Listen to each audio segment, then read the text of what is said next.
Disclaimer. दोस्तों, ये कहानी केवल एक काल्पनिक रचना है। ये केवल लेखक के द्वारा रची गई यह एक कहानी है।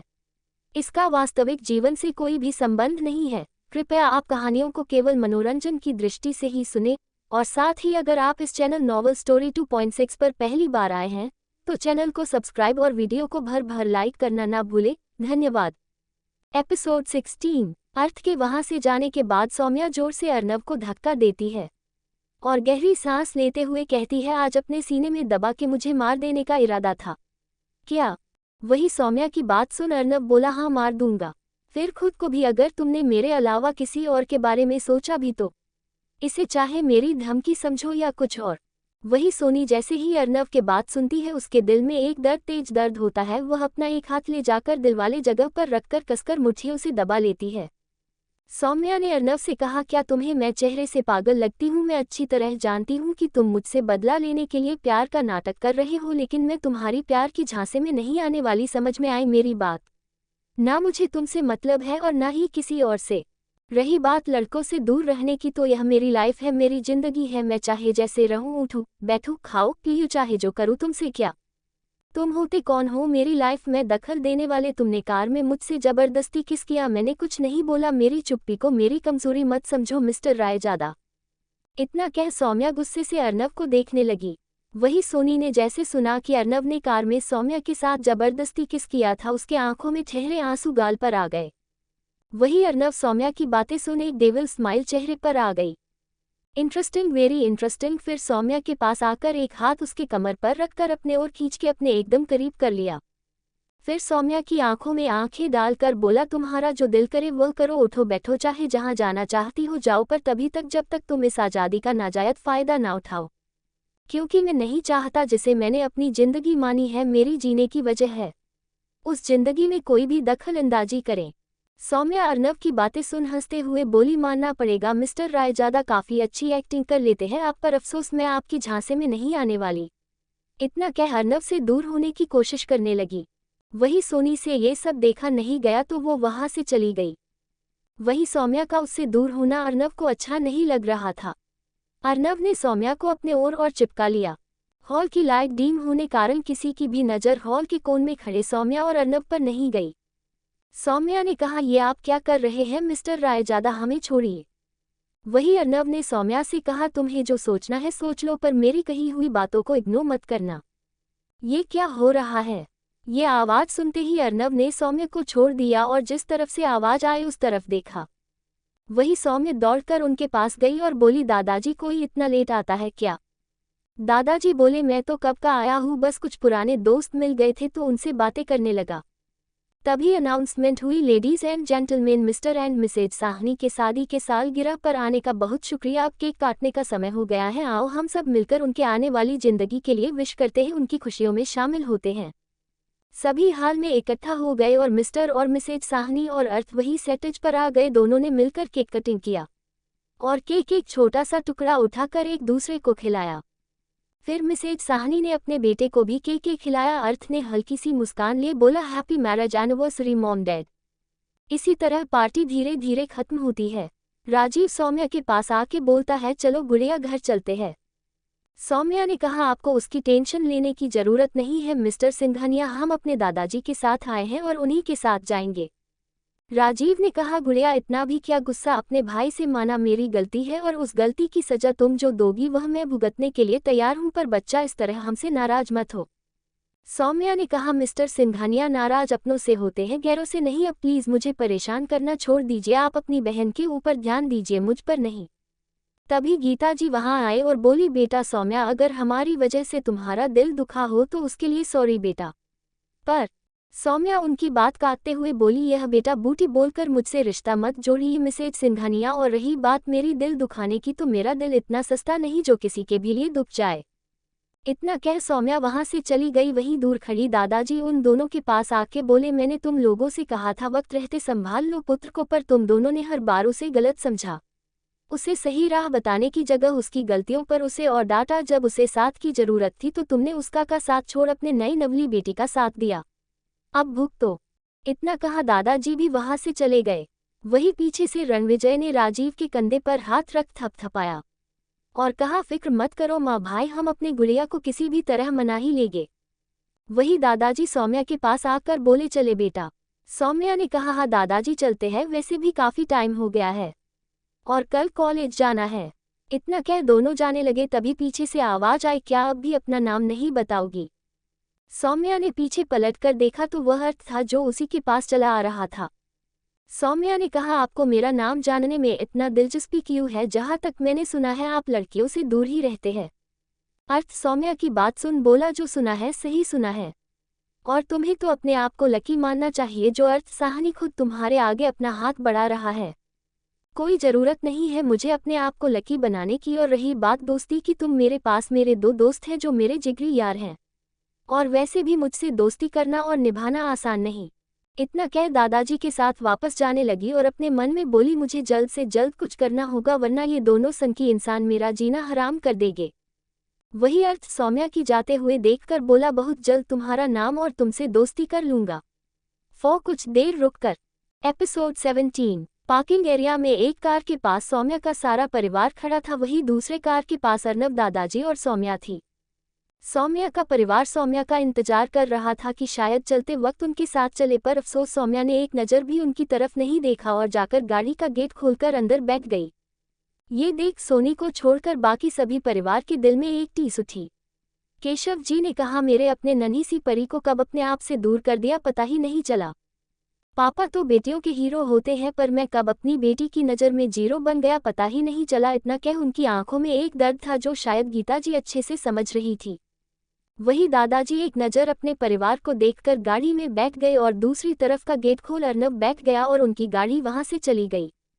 उनकी कार चली जाने के बाद सौम्या का परिवार भी कार में बैठकर वहां से चला गया।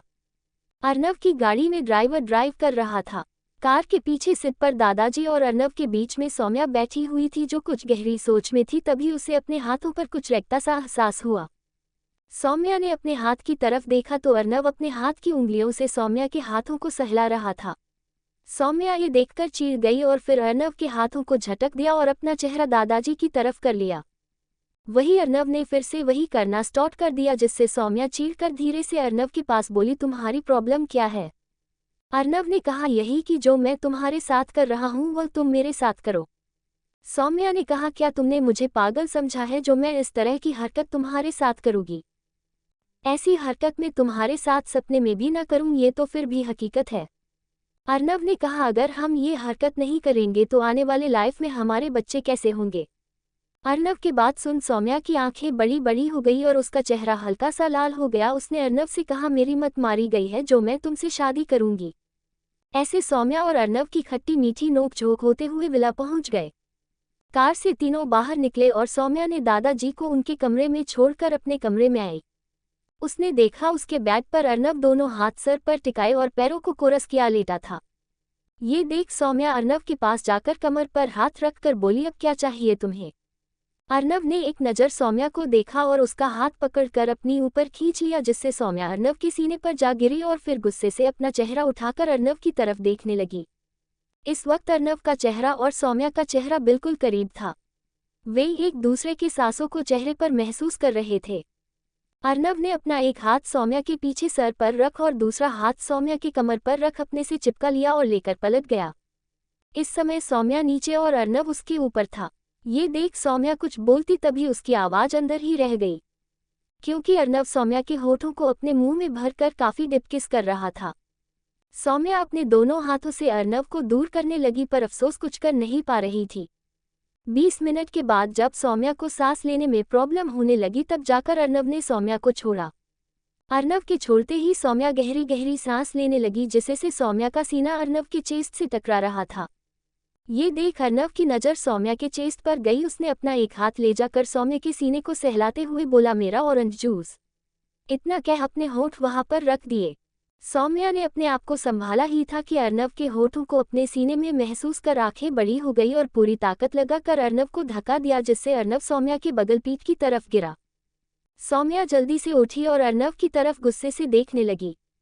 वही अर्नब सौम्या को देखते हुए मुस्कुराता हुआ उठा और बोला बच्चा अपने होने वाले हब्बी के साथ कोई ऐसा करता है क्या? वही सौम्या ने कहा ओ इमरान हाशमी के वंशज अभी के अभी यहाँ से चले जाए वरना वरना क्या। अर्नव बोल सौम्या के करीब आ गया और बोला, यह इमरान हाशमी कौन है? सौम्या ने अपनी मन में बोला, सौम्या कम डाउन, इस समय गुस्से से नहीं, दिमाग से काम लेना है। इतना सोच वह अर्नव की तरफ देख बोली, इमरान हाशमी एक पिक्चर का हीरो है और मैं काफ़ी थक गई हूँ तो मुझे सोना है, प्लीज़ आप यहाँ से चले जाइए।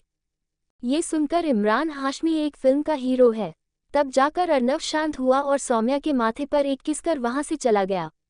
अर्नव के जाते ही सौम्या तुरंत गेट को लॉक कर बेड पर आकर गुस्से से बैठ गई। फिर खुद से कहा, ना जाने लोगों ने इमरान हाशमी को क्यों बदनाम किया है। अरे हम जैसे रीडर्स ही जानते हैं, ये नोवेल के जितने भी माफिया हैं ना, सब के सब चुम्मा चाटी में इमरान हाशमी को फेल कर दे। अगर मैं गलत हूँ तो मेरा नाम सौम्या के जगह टोम्या रख देना, पर रीडर्स कमेंट में बताना जरूर क्या ये बात सही नहीं है। इतना अपने आप से बातें कर सौम्या फ्रेश होने चली गई। फ्रेश होकर ज़्यादा थके होने के कारण बैग पकते ही सो गई। इधर सोनी अपने कमरे में अर्नव की फोटो सीने से लगाकर फुट फुट कर रो रही थी। अपना हाथ दिल वाले जगह पर रखकर बोली, बहुत दर्द हो रहा है अर्नव जी, बहुत ज़्यादा दर्द हो रहा है। फिर अपने सर पर हाथ रखकर जोर से चलती है आ। फिर एक दर्द के साथ, कोई है जिसे मैं अपनी इस तकलीफ को बयां करूं, कोई मुझे समझे। रोते हुए कैसे कहूं इस समय ये दर्द मुझे अंदर ही अंदर किस तरह मार रहा है। फंस पर बैठकर चिल्लाते हुए क्यों, आखिर क्यों? भगवान आप मेरी जा लेते पर ये दर्द न देते। ऐसे ही रोते रोते सोनी कब सो गई पता ही नहीं चला। वही एक विला जिसके बाहर एक खूबसूरत नेम प्लेट पर साहनी परिवार लिखा था। उसी विला के एक शानदार कमरा जिसमें तरह तरह के एंटीक पीसेस रखी थी जिनकी कीमत शायद करोड़ों में थी। कमरे की बीचों बीच एक राउंड शेप में बेड था। वह कमरा इतना बड़ा था कि 40-50 लोग आराम से उस कमरे में रह सकते थे। उसी कमरे की अटैच बालकनी में अर्थ शर्टलेस खड़ा होकर अपने हाथों को रेलिंग से पकड़े हुए एक चांद को देख रहा था। तभी उसके चेहरे पर हल्की सी मुस्कान आ गई और बोला, बहुत जल्द दोबारा मुलाकात होगी। फिर एक खामोशी के बाद। एपिसोड 18। सुबह का वक्त। Dining table. इस वक्त गीता जी ने सौम्या के सारे मनपसंद खाना बनाकर रखा हुआ था। सभी धीरे धीरे डाइनिंग टेबल के पास आए और अपनी अपनी कुर्सी पर बैठ गए, सिवाय अर्नव, दादाजी और सौम्या। सोनी को छोड़कर केशव जी ने कहा, अरे वाह, खाने की खुशबू तो बहुत बढ़िया आ रही है। आज कुछ स्पेशल है क्या जो हमें नहीं पता? तभी रेहान ने कहा, पापा जरा गौर से खाने को देखिए कि यह खाना किसके पसंद का है। वही राजीव और रणवीर मुस्कुराते हुए अपने पापा को देख रहे थे। केशव जी ने खाने को देखा और कहा, ये सारे खाने मेरी प्रिंसेस के लिए है। तभी वहां सोनी आए और केशव जी के बगल वाली कुर्सी पर बैठ गई और बुझे मन से सबको गुड मॉर्निंग विश किया। गीता जी सोनी को देखकर बोली, क्या हुआ बेटा, आपका चेहरा उतरा हुआ क्यों है और आपकी आंखें इतनी लाल क्यों है? आपकी तबीयत तो ठीक है ना बच्चा? गीता जी फिक्र से पूछी। वही सोनी उनकी बात सुन बोली, नहीं माँ, कल देर से सोने की वजह से मेरी नींद पूरी नहीं हुई है, इसलिए आपको ऐसा लग रहा है। सोनी की बात सुन सब लोग मान गए। तभी वहां दादाजी आए और अपनी जगह बैठते हुए बोले, पुत्र अभी तक नहीं आई? हम यहाँ हैं दादाजी। ये आवाज़ सीढ़ियों से उतरते सौम्या पर गई, जिसने आज ब्लैक कलर की जीन्स और वाइट टॉप पहना हुआ था। बालों को खुला छोड़ दिया था। मेकअप के नाम पे केवल आंखों में काजल और होठों पर लिप बाम लगाया हुआ था और कानों में ब्लैक कलर के ईयरिंग और गले में चैन पहने हुए थे। इतने में ही सौम्या बहुत खूबसूरत लग रही थी। सौम्या दादाजी के पास आकर बोली, गुड मॉर्निंग दादाजी। गुड मॉर्निंग पुत्र, आयो ब्रेकफास्ट कर लो, आज सब तुम्हारे पसंद का खाना बना है। अरे वाह दादाजी, आपने ने ये सब मेरे लिए बनवाया। दादाजी की नज़र गीता जी पर गई जो पलके झपका कर हाँ बोलने का इशारा किया। दादाजी भी उनकी बात समझकर सौम्या से बोले, हाँ पुत्र, ये सब मैंने ही तेरे लिए बनवाए हैं। अब बातें कम करो और अपने फेवरेट खाने को एंजॉय करो। इतना सुन सौम्या खाने पर टूट पड़ी जैसे कई जन्मों की भूख ही हो। सौम्या को इस तरह खाता देख सौम्या के भाई और माँ पिता पर एक सुकून भरी स्माइल थी। सौम्या जल्दी जल्दी खाने की वजह से ठसका लगा और जोर जोर से खसाने लगी। तभी सौम्या के आगे 5 पानी का भरा गिलास आगे आया। सौम्या ने नज़र उठा के देखा तो सामने राजीव, रणवीर, रेहान, सौम्या के पापा और अर्नव खड़े थे। सौम्या ने एक नज़र सबको देखा, फिर सबको इग्नोर कर अपने बगल में रखा पानी उठा के पीने लगी। ये देख सबके चेहरे मुरझा गए और सब अपनी जगह वापस बैठकर अपना डिनर करने लगे। वही अर्नव अपनी जगह पर बैठकर अपना नाश्ता करते हुए बोला, अगर खाने को गाय बकरियों की तरह खाओगी तो यही होगा। वही सौम्या ने जब सुना तो उसने भी उसी टोन में बोला, ये कौन बोल रहा है, जो खुद हर टाइम गाय भैंसों की तरह घास फूस खाते रहते हैं। तब अर्नव ने कहा, जिसे तुम घास फूस कह रही हो इस हेल्थी खाना कहते हैं जो हमारे शरीर को फिट बनाए रखता है। अर्नव की बातें सुन सौम्या का मुंह बन गया। वही अर्नव को इतना बोलता देख सब हैरान थे, क्योंकि अर्नव बहुत कम और गिने चुने शब्द ही कहता था, और वही सोनी खामोशी से अर्नव और सौम्या को देख रही थी। उसके आंखों में सौम्या के लिए कुछ था, अच्छा या बुरा ये वक्त ही बताएगा। इसी तरह सब अपना डिनर कर अपने अपने काम पर चले गए।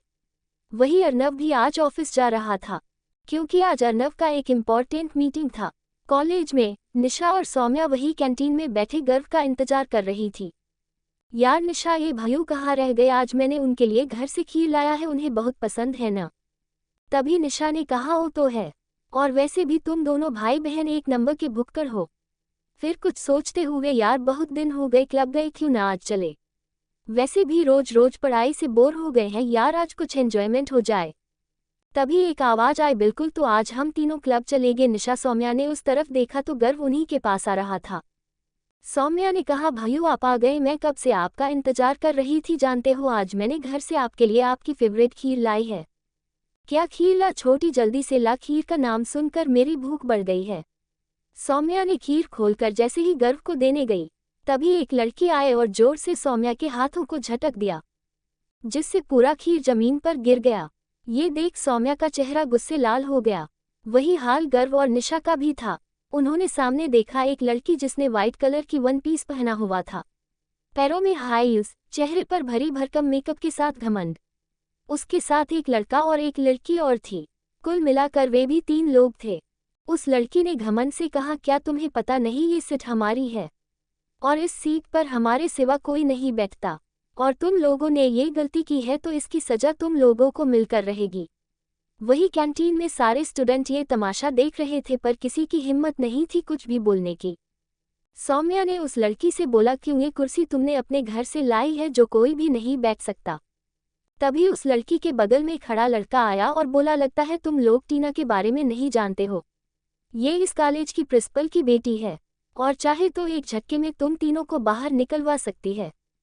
तभी टीना ने कहा, रॉकी इन्होंने गलती की है तो सजा तो मिलनी चाहिए। ऐसा कहकर टीना सौम्या के पास आए और अपना हाथ उठाया ही था सौम्या को मारने के लिए कि तभी सौम्या ने उसका हाथ पकड़कर मरोड़ दिया, जिससे टीना की एक जोरदार चीख निकली। एपिसोड 19। टीना ने जैसे ही सौम्या को मारने के लिए हाथ उठाया, सौम्या ने झट से टीना का हाथ पकड़कर मरोड़ दिया और पीठ के बल लगाकर बोली, गलती से भी यह गलती मत करना, और मेरी मासूम चेहरे पर तो बिल्कुल भी मत जाना, वरना इस मासूम चेहरे के पीछे एक और चेहरा है जिसे तुम बर्दाश्त नहीं कर पाओगी। तभी टीना ने रॉकी को कहा, खड़े खड़े देख क्या रहे हो, छुड़ाओ मेरा हाथ इस पागल लड़की से। टीना की बात सुन रॉकी जैसे ही सौम्या के करीब आकर सौम्या का हाथ पकड़ने की कोशिश की, तभी एक जोरदार लात सौम्या ने रॉकी के पेट पर मारा, जिससे रॉकी कुछ दूरी पर जा गिरा। ये देख टीना के साथ जो एक और लड़की थी वह चुपचाप जाकर एक कोने में खड़ी होकर तमाशा देखने लगी। सौम्या ने टीना से कहा, आइंदा से मुझसे उलझने की कोशिश मत करना। इतना कह सौम्या ने टीना को अपने से दूर धकेल दिया, जिससे टीना फर्श पर पड़ी हुई खीर के पास जा गिरी। पूरा खीर टीना के पीछे साइड बनम पर लग गया। टीना किसी तरह अपने आप को संभाल कर खड़ी हुई। ये देख सारे स्टूडेंट हंसने लगे। तभी रॉकी उठा और मेज पर पड़े हुए फालूदे को उठाकर सौम्या के ऊपर फेंका। सौम्या झट से एक्शन में आकर टीना को अपने आगे कर दिया, जिससे वो फालूदा भी टीना के बम पर जा लगा। ये देख सारे स्टूडेंट और जोर जोर हंसने लगे। तभी कैंटीन में एक आवाज आई, यहाँ क्या हो रहा है। सबने उस तरफ देखा तो मैथ की प्रोफेसर आ रही थी। सभी स्टूडेंट खामोश हो गए। प्रोफेसर की नज़र टीना पर गई और उन्होंने गुस्से में कहा, मिस टीना, अगर आपकी तबीयत खराब थी, आपका पेट खराब था, तो आपको क्या जरूरत थी कॉलेज में आने, इस तरह सरेआम छी। ये सुन सारे स्टूडेंट जो चुप थे और जोर जोर हंसने लगे। तभी टीना ने कहा, मैम जैसा आप सोच रहे हैं वैसा कुछ नहीं है। प्रोफेसर ने अपना हाथ दिखाकर रोकते हुए कहा, मिस टीना, जब आपकी तबीयत ठीक हो जाएगी तब आकर हमसे ऑफिस में मिलना। इतना कि वह वहां से चली गई। वही सारे स्टूडेंट जोर जोर से हंसने लगे। उसी स्टूडेंट में से एक लड़की ने अपने बगल वाली लड़की से कहा, बहुत घमंड था ना अपने आप पर, अच्छा हुआ इसके साथ ऐसा ही होना चाहिए। वही लड़कों के ग्रुप में एक लड़के ने कहा, दोस्तों मुंह के मेकअप के साथ साथ अब बम पर भी मेकअप लगाने का नया फैशन। ये सुन सारे स्टूडेंट हंसने लगे। वही हाल गर्व और निशा का भी था। वही सौम्या हल्की सी मुस्कान लिए टीना को देख रही थी। टीना ने नफरत और गुस्से में कहा, इस बेइज्जती का बदला लेकर रहूंगी। Just wait and watch. इतना कह टीना वहां से चली गई। धीरे धीरे सारे स्टूडेंट अपने क्लास में चले गए। वही निशा ने कहा, वाह सौम्या, अच्छा सबक सिखाया उसे नकचड़ी को। तभी गर्व ने कहा, अब जो होना था हो गया, अब चलो थोड़ी पढ़ाई कर लेते हैं, फिर शाम को क्लब में करेंगे पार्टी। शाम का वक्त। सौम्या इस समय तैयार हो रही थी। उसने रेड रंग की वन पीस पहनी हुई थी जो घुटनों तक आ रही थी। बालों का जुड़ा बनाया हुआ था, उसके कुछ लटे आगे की तरफ निकले हुए थे। आंखों में काजल, होठों पर मैचिंग रेड लिपस्टिक, गले में एक पतली सी चेन जिसमें रेड कलर डिजाइनर लॉकेट लगा था। एक हाथ में ब्रेसलेट और पैरों में नॉर्मल हाई हील सैंडल पहनी हुई थी। सौम्या पूरे तरीके से तैयार होने के बाद एक बार आईने में खुद को चारों तरफ देखा, फिर खुद से बोली, मैं इतनी सुंदर हूँ, क्या करूँ। तभी सौम्या का फोन बजा जो कि निशा का था।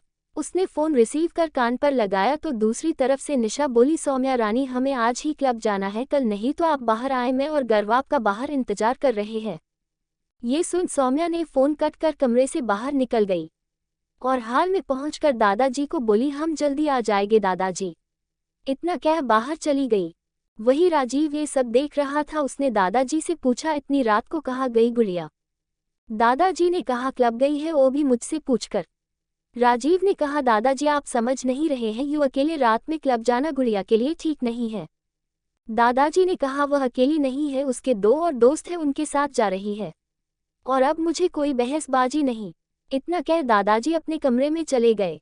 वही क्लब में सौम्या, निशा, गर्व तीनों क्लब के अंदर इंटर होते हैं। सबकी नज़र उनके ऊपर जम सी जाती है, खासकर सौम्या के ऊपर। परफेक्ट फिगर, लाल ड्रेस, खूबसूरत चेहरा, कुल मिलाकर वह एक परी लग रही थी। वही निशा ने एक ब्लैक कलर का वन पीस ड्रेस पहनी हुई थी। ड्रेस से मैचिंग गले में एक मोटी गुड़ियों से बनी माला, कानों में टॉप्स और हाई हील्स कैरी किया हुआ था, और होठों पर डार्क मरून लिपस्टिक। वही गर्व एक ब्लैक कलर की full T shirt, blue jeans पहना हुआ था, और सिल्की बाल जो माथे पर आ रहे थे, जो उसके लुक को और भी हॉट और हैंडसम बना रहा था। तीनों अंदर जाकर काउंटर पर बैठ गए। निशा ने अपने लिए ड्रिंक ऑर्डर किया तो वही गर्व और सौम्या ने अपने लिए जूस। सौम्या ने कहा, भाइयों क्या आप ड्रिंक नहीं करते। ऐसी बात नहीं है छोटी, इस समय तुम दोनों की जिम्मेदारी मेरे ऊपर है, बस इसीलिए। वही निशा ने अपनी ड्रिंक खत्म कर सौम्या का हाथ पकड़कर स्टेज पर लेकर गई, और अरे अभी तो पार्टी शुरू हुई है, सॉन्ग पर नाचने लगी। गर्व भी स्टेज पर आकर उनको ज्वाइन कर लिया। तीनों डांस को काफी एंजॉय कर रहे थे। वही नीचे काउंटर के पास एक लड़का बैठा सौम्या को हवस भरी निगाहों से देख रहा था। उसने वेटर को कुछ पैसे दिए और एक पैकेट निकालकर उसे ऑरेंज जूस में मिलाकर सौम्या को पिलाने को कहा। वेटर ने गर्दन हिलाई और वह जूस सौम्या के पास ले गया। सौम्या को नाचते हुए बहुत प्यास लगी थी, इसलिए उसने बिना सोचे समझे वह जूस उठाकर पी लिया। कुछ देर के बाद सौम्या को बेचैनी जैसी महसूस होने लगी। उसने गर्व से कहा, भाइयों मैं अभी वॉशरूम से आती हूँ। इतना कह सौम्या वॉशरूम चली गई। वही काउंटर पर बैठा लड़का ये देख उसके पीछे पीछे चला गया। सौम्या जब वॉशरूम के पास पहुंचे तो उसे एहसास हुआ कि कोई उसके पीछे खड़ा है। उसने मुड़ के देखा तो एक लड़का खड़ा था जो आंखों में हवस लिए उसी को देखे जा रहा था। सौम्या को उस लड़के को देखकर कुछ अच्छी फीलिंग्स नहीं आ रही थी, और बढ़ती शरीर में गर्मी। वो समझ गई कि उसे ड्रग्स दिया गया है। सौम्या ने अपना दिमाग लगाया और मुस्कुराते हुए उसे लड़के के पास आए और बड़ी अदा से उस लड़के के कंधे पर अपना हाथ रखा, फिर दूसरा हाथ भी उसके कंधे पर रखा, फिर मजबूती से पकड़कर पूरी जोर के साथ उसके प्राइवेट पार्ट पर लात मारी, जिससे उसे आदमी की चीख उस बाथरूम में गूंज उठी। सौम्या ने अपनी पलकों को झपकते हुए कहा, अब तू किसी और क्या खुद की बीवी का भी कुछ नहीं कर पाएगा। इतना कह सौम्या लड़खड़ती वॉशरूम से बाहर निकल गई। उसे सब कुछ धुंधला दिखाई दे रहा था और ड्रग्स भी धीरे धीरे अपना असर करने लगी थी। सौम्या को कुछ समझ नहीं आया और वह आगे बढ़ लिफ्ट के अंदर घुस गई और टॉप फ्लोर का बटन दबा दिया जो इस क्लब की सबसे वीआईपी एरिया थी। लिफ्ट ऊपर गई और लिफ्ट का गेट खुलते ही सौम्या लड़खड़ाते हुए बाहर निकली और आगे बढ़ एक कमरे में जा पहुंची जहां कुछ आदमी बैठे हुए थे। उन्होंने बिजनेस सूट पहना हुआ था। वही उनके बीच एक आदमी और था जो सोफे पर राजा की तरह बैठा हुआ था और काफी गुस्से में लग रहा था। उसकी पीठ सौम्या की तरफ थी। सौम्या ने लड़खड़ाते हुए शब्दों से कहा, प्लीज हेल्प मी। ये आवाज सुन सोफे पर बैठा आदमी ने कहा, बच्चा। जी हाँ, ये कोई और नहीं अर्नव था जो बिजनेस मीटिंग के लिए उसी क्लब में बिना किसी गार्ड के अर्नव अकेला आया था जिसमें सौम्या आई थी। अर्नव ने पलटकर देखा तो सौम्या गेट को पकड़कर खड़े रहने की कोशिश कर रही थी। अर्नव सौम्या के पास जल्दी से गया और अपने गोद में उठा लिया। ये देख उन बिजनेसमैन की आंखें बाहर आने की हुए, क्योंकि सभी जानते थे मिस्टर रायजादा को लड़कियों से कितनी चीड़ है। वही अर्नव ने गुस्से में कहा, अगर 1 सेकंड और रुके तो सबको यही जिंदा दफना दूंगा। ये सुनते ही सारे बिजनेसमैन वहां से रफू चक्कर हो गए। अर्नव को सौम्या के शरीर को छूते ही पता चल गया था कि सौम्या को ड्रग्स दिया गया है। ये जानकर उस ड्रग्स देने वाले को जान से मारने का मन कर रहा था, पर अभी उसके लिए अपनी बच्ची, अपनी जान ज्यादा जरूरी थी। अर्नव के बाहों में सौम्या छटपटा रही थी। अर्नव सौम्या को गोद में लिए वही सोफे पर बैठ गया और सौम्या को एक हाथ से होल्ड कर दूसरे हाथ से फोन निकाल कर अपने असिस्टेंट को फोन लगाया और सारी सिचुएशन बात कर जल्द से जल्द डॉक्टर को लाने को कह फोन कट कर दिया। अर्नव की नज़र अपने बाहों में सौम्या पर गई, जो अपनी ड्रेस निकालने की कोशिश कर रही थी।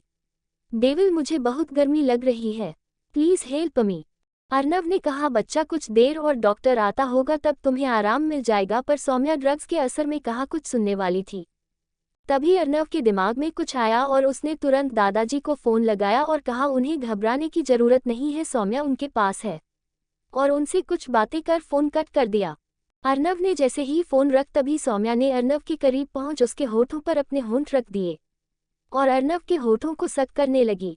इस एहसास से अर्नव की आंखें सुकून से बंद हो गई और सौम्या के पैरों को अपने कमर पर लपेट लिया।